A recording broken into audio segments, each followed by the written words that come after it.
को सीधे लोकसभा लिया चलता है। वीडी शर्मा कुछ बोल रहे हैं, सुन लीजिए। प्रधानमंत्री स्वनिधि योजना के माध्यम से 78 लाख रेहड़ी पटरी वालों को आर्थिक संबल प्रदान किया है। तो इस बजट के माध्यम से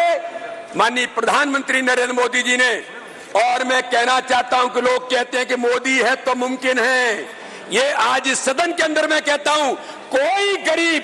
अगर वो प्रधानमंत्री आवास से वंचित है तो इस बजट में प्रावधान किया है 3 करोड़ परिवारों को फिर प्रधानमंत्री आवास उपलब्ध कराने का काम माननीय प्रधानमंत्री मोदी जी के नेतृत्व में भारतीय जनता पार्टी एनडीए की सरकार करेगी।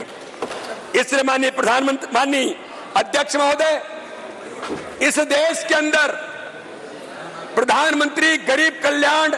योजनाओं के माध्यम से हम जब छिंदवाड़ा का चुनाव लड़ रहे थे,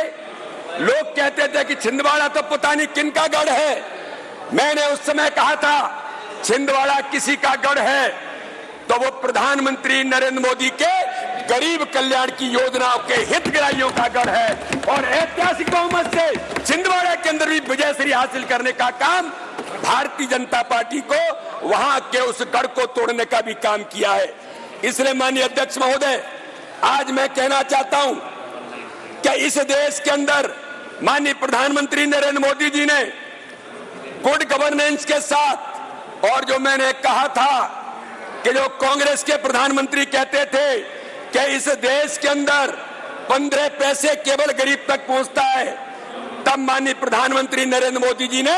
जनधन अकाउंट खोल करके 51 करोड़ लोगों को इस देश के अंदर व्यवस्था को सुनिश्चित कर दिया कि अगर गरीब के खाते में 1 रुपया जाता है तो 99 पैसे नहीं, 1 रुपया ही गरीब के खाते में पहुंचेगा। यह माननीय प्रधानमंत्री ने सुनिश्चित किया है। हमारे विपक्ष के मित्र इस बात के लिए जब उन्होंने जनधन अकाउंट खोले थे तब वो मजाक उड़ाते थे, लेकिन आज मैं कहना चाहता हूं, वो दलाल और बिचौलिए 2014 में जब चले गए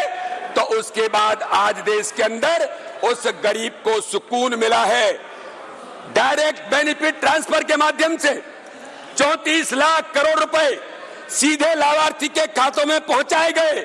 और मैं आज इस सदन में इस बजट भाषण में बताना चाहता हूं कि 2.7 लाख करोड़ की बचत भारत को माननीय प्रधानमंत्री के डीबीटी के माध्यम से इस देश के अंदर हुई है।